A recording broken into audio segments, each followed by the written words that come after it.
Bueno, retomamos con la tercera clase.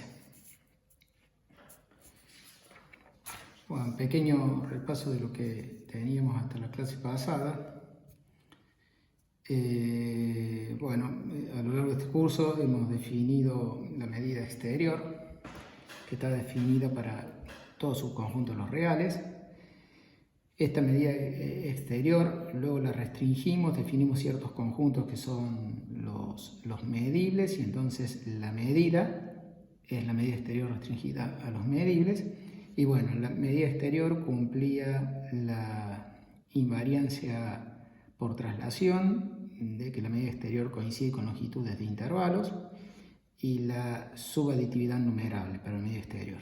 Mientras que cuando nos restringimos a la sigma álgebra de conjuntos medibles, entonces ahí tenemos, además de la invariancia y la medida coincidente con la longitud de intervalos, tenemos también la aditividad numerable. Y además vimos un poco qué elementos contiene M.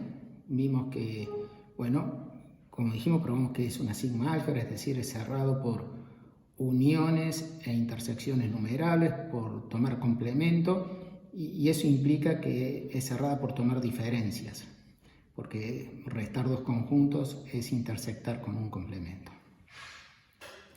Así que aquí adentro además vimos que están todos los abiertos, vimos que están todos los conjuntos de medida exterior cero, también están acá, vimos que están todos los intervalos, y como esta es una sigma álgebra, contiene a la menor sigma álgebra que contiene a todos los intervalos, que es la sigma álgebra de los borelianos. En particular habíamos visto también ciertos conjuntos que eran intersecciones numerables de abiertos, que se llamaban los G-deltas, o las uniones numerables de cerrados, se llamaban los F-sigma, y varios de esos conjuntos, todos esos están adentro de estos, así que, todos ellos están acá. Así que vemos que esta sigma álgebra es vasta, tiene realmente muchos conjuntos. Hoy vamos a ver más bien quién no está en M.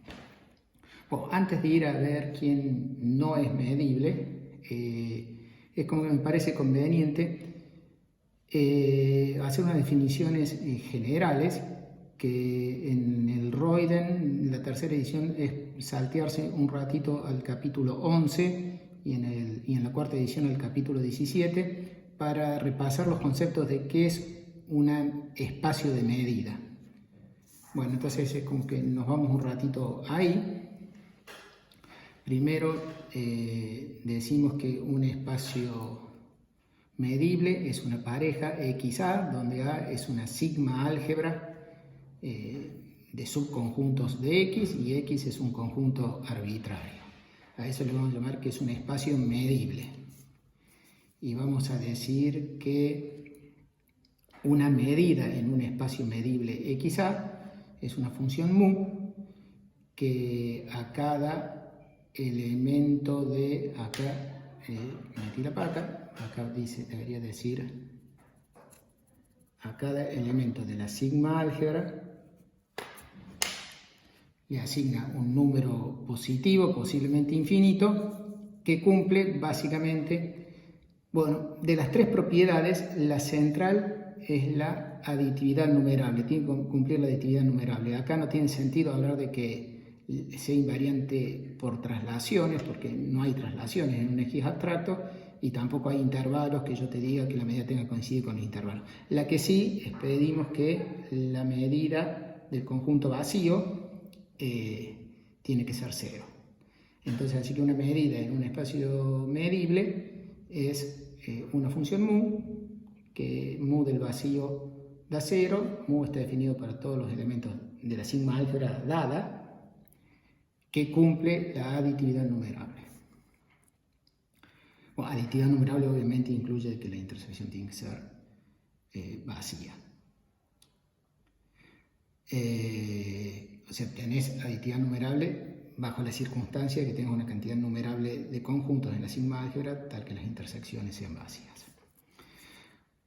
A la terna se le llama un espacio de medida.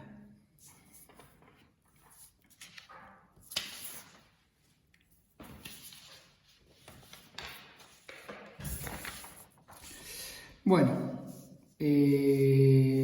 con la definición de lo que es un espacio de medida, con solo esas propiedades que acabo de decir, que la subaditividad, la aditividad numerable más que el vacío mide 0, o se deducen todas estas propiedades que ya la hemos visto para la medida sobre los conjuntos medibles.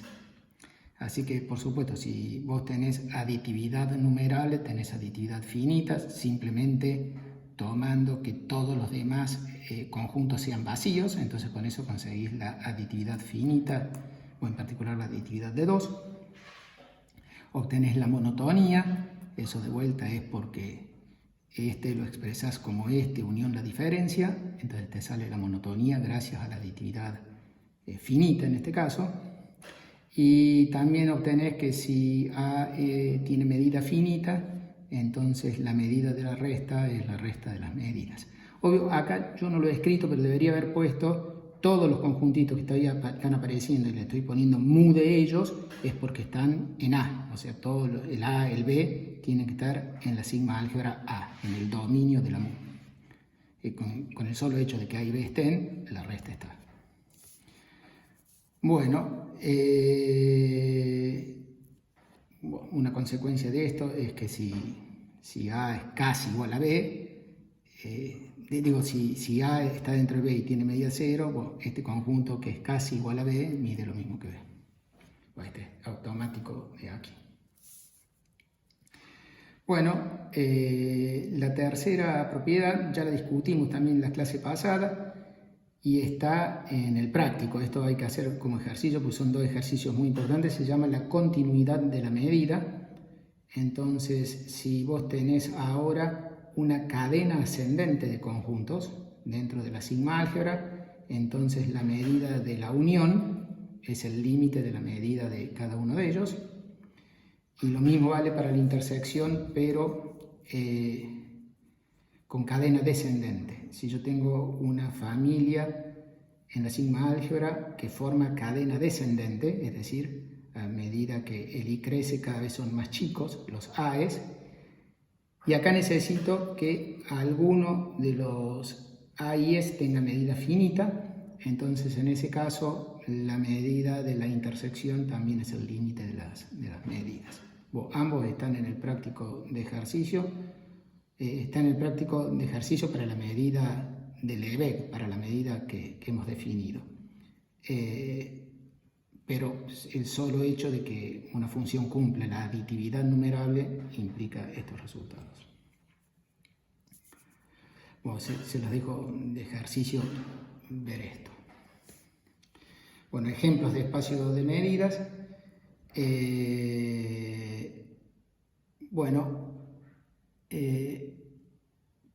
El ejemplo básico son los reales con todos los medibles y la medida que hemos definido, que se llama la medida de Lebesgue. Este paquetito así se llama la medida de Lebesgue, el espacio de medida de Lebesgue.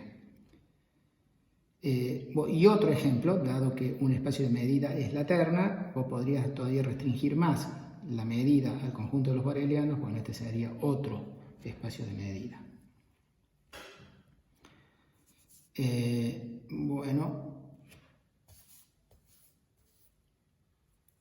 Otro ejemplo típico es, dado cualquier conjunto X, tomás como sigma álgebra todo, y como C, la función que cuenta. Es decir, C de un conjunto A es la cantidad de elementos que tiene el conjunto A. Si el conjunto A tiene infinitos, bueno, esto da infinito. Entonces esta es una función que es significativa para los conjuntos que son finitos, en donde está contando la cantidad de elementos. Bueno, esto cumple la aditividad numerable y cumple de que el vacío es 0. Otro ejemplo un poquito más raro es la medida que se llama delta de Dirac. De vuelta acá, X puede ser cualquier conjunto, la sigma álgebra es todos los subconjuntos de X, y entonces la medida delta x0, x0 es un punto fijo de X, vale 1 si el x0 está en A, y vale 0 si el x0 no está en A. Bueno, hay que hacer de ejercicio, ver de que realmente esto cumple la aditividad numerable. Bueno, muy bien. Otro ejemplo que es muy importante es que tomemos X, el conjunto, como conjunto X, el espacio muestral, un espacio muestral contable. Por ejemplo, los resultados de cierto experimento aleatorio. Por decir, tiro un dado, entonces X va a ser los elementos 1, 2, 3, 4, 5 y 6. Luego va a estar la probabilidad de cada uno de los elementos de este espacio muestral. Y entonces ahora defino una medida aquí, donde voy a tomar todo partes de X como la sigma álgebra, y voy a decir que la medida de un conjunto es la suma de las probabilidades de los elementos que están en el conjunto. Entonces, bueno, en este caso, acá es importante que sea numerable para que esto tenga sentido. Si el espacio no es numerable o contable, si no es finito o numerable, bueno, se varía ligeramente para pasar a continuo, pero la idea es similar.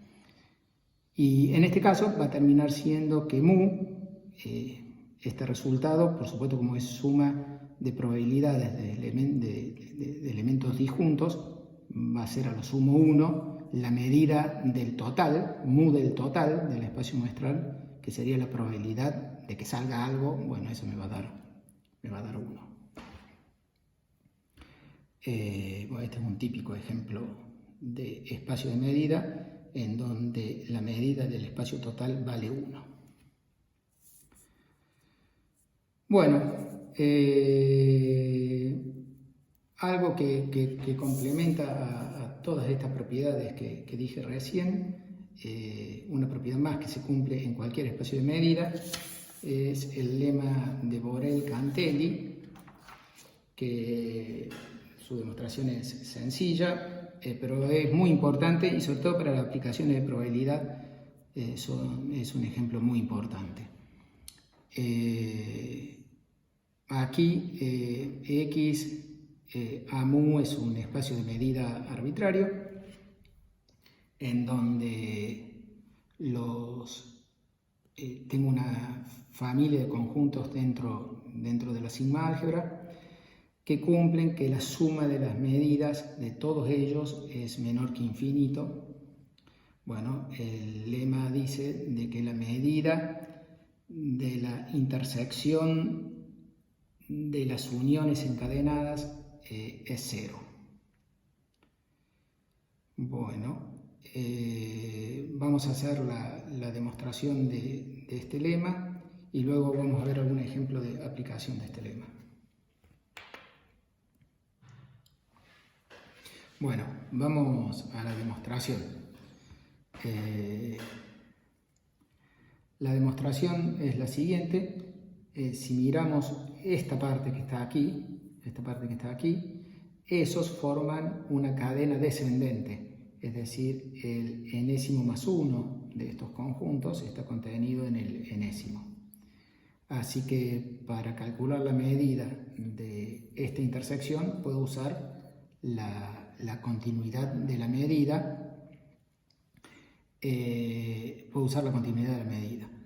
¿Por qué la puedo usar? Porque justamente tengo de que la suma de todos estos conjuntos es finita y por lo tanto la medida de estos conjuntos que están acá son finitas. Bajo esas circunstancias podía usar, vuelvo para atrás un poquito, para usar la continuidad de la medida en cadenas descendentes necesito que alguno, y una vez que uno tiene medida finita, bueno, todos van a tener medida finita. Hace falta que alguno de ellos tenga medida finita para poder usar esto. Bueno, vuelvo acá, así que debido a esto, bueno, todos estos tienen medida finita, así que la medida de la intersección por la continuidad es el límite cuando n tiende a infinito de la medida de estos. Pero ahora la medida de estos es menor o igual que la suma de las medidas. Acá estoy usando la subaditividad porque estos no son disjuntos entre sí, así que, pero bueno, cuando no son disjuntos te queda la subaditividad.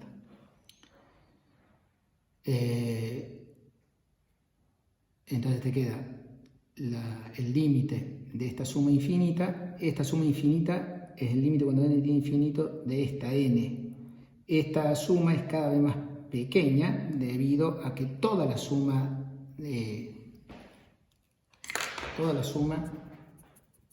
es finita. Como toda la suma es finita, la cola de la suma es cada vez más pequeña. Así que el límite de esta suma da 0, que es bueno lo que queríamos probar. Bueno, hago un ejemplo. Son sofisticados los ejemplos, las aplicaciones de este lema de Borel-Cantelli. Es lindo, digo, el lema es muy transparente cuando vos tenés un espacio de medida y vos no querés darle una interpretación probabilística. Cuando querés darle una interpretación de probabilidad, el ejemplo necesita reflexionar y necesita repasar algunos de los conceptos de probabilidad que ustedes ya han visto. Así que voy rápido porque no es lo central que nosotros queremos ver para dar una idea de cómo se aplica. Bueno, este lema se conoce como el primer lema de Borel-Cantelli. El segundo lema de Borel-Cantelli hace falta a algunos conceptos más de probabilidad y termina diciendo que si estos son eventos en un espacio muestral y la suma acá te da infinito, entonces la medida de este conjunto termina dando 1, la probabilidad de este conjunto termina dando 1. Acá ese no lo estamos viendo porque es un poquito más sofisticado, ese sería el segundo lema de Borel-Cantelli, estamos viendo el primero de ellos, en donde dice que si tengo leído en el contexto del espacio muestral, termina diciendo que si estos son eventos en un espacio muestral, donde la suma de la probabilidad de los eventos es menor que infinito, entonces la probabilidad de esta intersección de eventos, que ahora vamos a ver un ejemplo, termina siendo 0.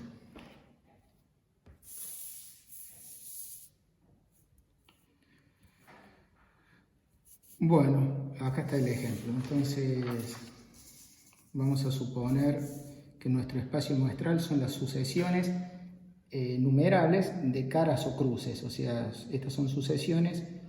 Y entonces tenemos que imaginar que tenemos la capacidad de sacar una sucesión al azar, que sería tirar infinitas veces la moneda e ir anotando caras o cruces.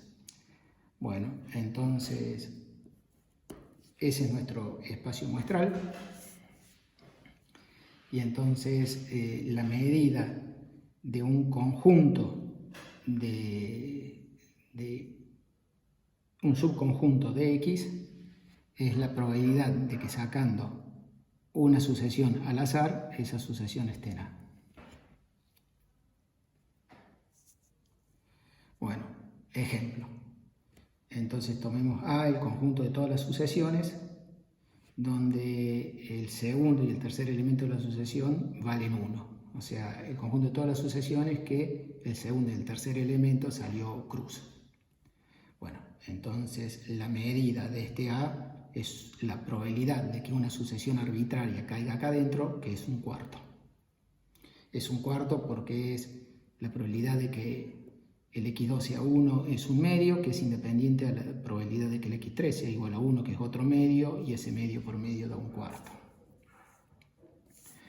Bueno, entonces ahora consideramos dos familias de conjuntos. Vamos primero a subdividir los naturales en intervalos consecutivos. Y vamos a considerar dos casos. En el primer caso, la cantidad de elementos que tiene cada intervalo es un número L fijo. Es un número L fijo. Y consideramos un segundo caso en donde los intervalos tienen una cantidad de elementos igual a n. Entonces, por ejemplo, si acá el L fuera 3, el I1 es 1, 2, 3, el I2 4, 5, 6, el I3 7, 8, 9, el próximo I 10, 11, 12, etc. Ese es el primer caso. Y en el segundo caso, el primer I es solo el 1, el segundo I es el 2 y el 3, el tercer I es el 4, 5, 6. Luego el 6, 7, 8, me perdí. El primer I es 1, el segundo I 2, 3. El tercer I tiene 3, 4, 5, 6. Y el otro es del 7 al 10. Bueno, entonces he subdividido los naturales como una unión disjunta de dos tipos de intervalo. Uno son todas longitudes constantes, uno al lado del otro, y el otro longitud variable cada vez más largos. Bueno, en cualquiera de los dos casos le llamo A sub j al conjunto de todas las sucesiones, tal que la sucesión en el intervalo j es constantemente 1. Bueno, ese es el conjunto AJ. Bueno, ¿cuál es la medida de AJ? Es cuál es la probabilidad de que una sucesión arbitraria me caiga en el AJ. Y bueno, la probabilidad de que una sucesión arbitraria me caiga en el AJ es 1 sobre 2 a la longitud que tenga este IJ. Así que en el primer caso me da 1 sobre 2 a la L en el caso 1. Y en el caso, o sea, siempre todos tienen la misma medida, los AJ, y en el segundo la medida es 1 sobre 2 a la J. Bueno, con esto resulta que la suma de las medidas que tienen los AJ es, en el primer caso, infinito, porque estoy sumando constantemente el mismo número, así que me da infinito. En el segundo caso me da menor que infinito. De hecho, me termina dando 1, que podría darme 2, 3, no sé, lo que fuere. Lo importante es que da menor que infinito. Este es el caso del Borel-Cantelli que acabábamos de tener. Es el caso de esta situación. Bueno, insisto, el ejemplo es fino, conviene meditarlo tranquilo. Entonces analicemos qué conjunto es este. ¿Qué conjunto es este? Bueno, acuérdense, el AJ son las sucesiones que en el intervalo IJ daban 1. Así que este conjunto que está acá es este. La unión desde J en adelante de los AJ son las sucesiones tal que hay algún J mayor o igual que N donde el X restringido al IJ da 1. Ponemos intersección de todos ellos, entonces son las sucesiones tales que para todo n hay un j más grande que el n, tal que la sucesión restringida a ese intervalo es constantemente 1. Bueno, hay que pensar un ratito cómo son las sucesiones, pero claro, en el caso 1 serían las sucesiones tales que para cada n voy a encontrar una ristra encima particular de L elementos sucesivos de la sucesión que van a haber salido todas cruces. Bueno, en el otro esa longitud es variable y cada vez más larga a medida que te vas más allá del N. Bueno, entonces el Borel-Cantelli que vimos nosotros dice que la probabilidad de que una sucesión caiga en R es 0.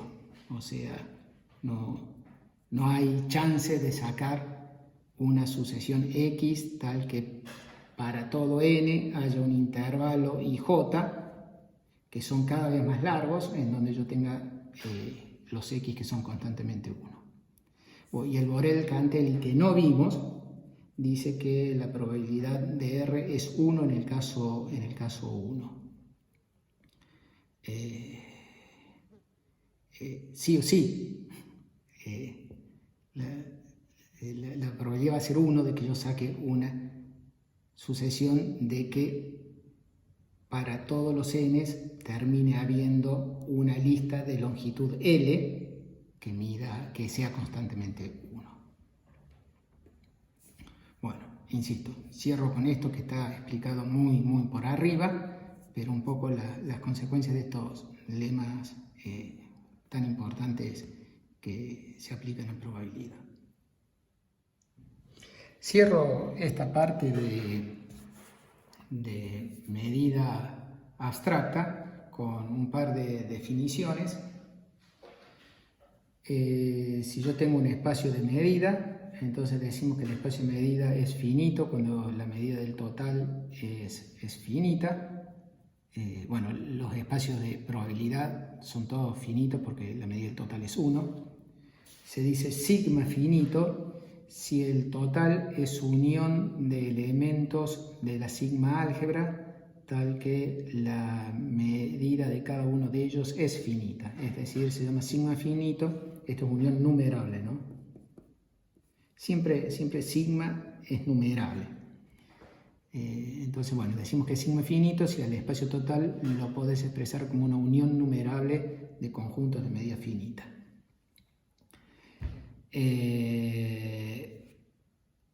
Los números reales con la medida de Lebesgue es sigma finita, no es finita porque R mide infinito, pero a R lo podés expresar como a una unión numerable de intervalos que miden todos 1, por ejemplo. Si vas tomando todos los intervalos cerrados, n más 1 con n en z, vos has expresado. Encima ahí te los expresé casi como unión disjunta. Si lo dejo abierto de un lado, te lo expreso como unión disjunta. No hace falta, porque es equivalente pedir acá disjunta o no, porque toda unión, ya hemos visto, toda unión se puede convertir en una unión disjunta.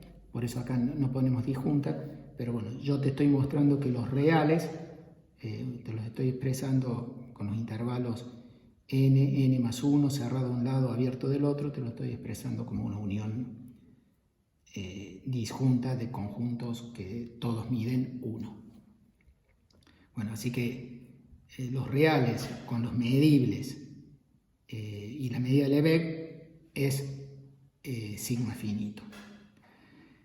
Y se dice completo si cuando vos tenés un conjunto en la sigma álgebra que mide 0, entonces todos los demás subconjuntos de A están en la sigma álgebra. A ver, la leo como escribí. Entonces, B está en la sigma álgebra para todo subconjunto de A. Dicho más rápidamente, es completo cuando subconjuntos de conjuntos de medida 0 están en la sigma álgebra. Bueno, los reales es un conjunto completo porque todo conjunto, porque es completo, pues si A está en M y la medida de A es igual a 0 y B está contenido en A, entonces la medida es... acá va M, ¿no? Entonces la medida exterior de B va a ser 0 porque está dentro de A, ya tiene medida 0, pero esto dice que B es medible. Bueno, así que este espacio de medida es un ejemplo de un espacio de medida sigma finito y completo. Les dejo de tarea revisar los espacios que había puesto yo al principio como ejemplo si son sigma finitos o si son completos. Una consecuencia de ser sigma finito es que, por lo tanto, si tenés cualquier conjunto medible en R, entonces a E lo podés expresar como una unión de EK con EK medibles y medida de EK menor que infinito. Es decir, todo conjunto de medible es expresable como una unión numerable de subconjuntos que son medibles y tienen medida finita. Simplemente toma EK igual a E intersección, o lo que habíamos dicho antes, ¿no? K más 1. Bueno, ahí hasta los expresamos como unión disjunta de subconjuntos de medida finita.